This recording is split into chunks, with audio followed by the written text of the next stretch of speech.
এডিটের জন্য অনেকটা দেরি করে এটা পোস্ট করতে হলো, কিন্তু পোস্ট তো করলাম, তোমরা দেখতে পেলে এবং তোমাদেরকে আমিও দেখাতে পারলাম। আমার ভীষণ ভালো লাগছে। তো যেটা বলছিলাম আর কি, মেনলি যেটা নিয়ে আজকের এই ভিডিও, তোমরা প্রথমেই দেখতে পাচ্ছ কি সুন্দর মায়ের একটি মূর্তি। আশা করছি বুঝতে পারছো এটা কোথাকার মূর্তি। আর তোমাদের জন্য কমেন্ট বক্সটা অবশ্যই খোলা আছে। আজকে এই ভিডিওতে তোমরা যেসব মূর্তি দেখতে পাবে, মনে করে বলো তো যেটা কোথায় হয়েছিল এবং কী প্রতিমা এবং কোন প্যান্ডেলের প্রতিমা। হ্যাঁ, আমি চলে গিয়েছিলাম চন্দননগরে জগদ্ধাত্রী ঠাকুর দেখতে। জীবনে এই প্রথমবার জগদ্ধাত্রী পুজোয় চন্দননগরে যাওয়া। অসাধারণ, সত্যি অসাধারণ।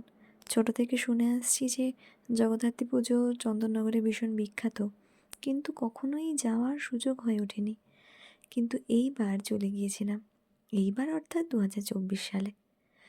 এত সুন্দর, এত অপূর্ব মায়ের মুখ, এত সুন্দর নজর কাড়া মায়ের সাজ, অসাধারণ।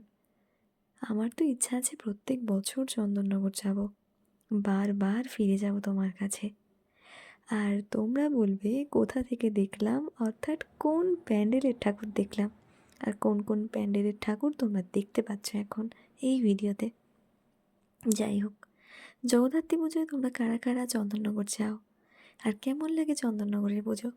আমার পার্সোনাল এক্সপিরিয়েন্স তো অসাধারণ।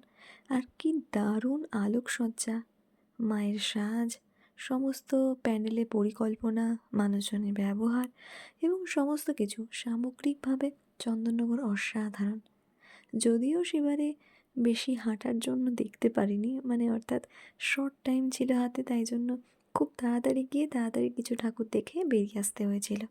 কিন্তু এবার ইচ্ছা আছে যে আরও অনেকক্ষণ থাকবো, আরও অনেক ঠাকুর দেখব। আর থিমের ঠাকুর তো অসাধারণ। বেশ কয়েকটা থিমের ঠাকুর দেখেছিলাম যেটা অসাধারণ। আর সাবেকিয়ানা তো, মা সর্বদাই সাবেকিয়ানায় বিরাজমান। তো সাবেকিয়ানা নিয়ে কোনো কথা বলার কোনো জায়গাই নেই। যাই হোক, আজ এটুকুই। তোমরা কেমন দেখলে আর কেমন আছো, কোথা থেকে দেখছো আমার এই ভিডিওটা, কেমন লাগে অবশ্যই সাজেশন দিতে পারো, আমি নিশ্চয়ই চেষ্টা করব। Thank you, tata.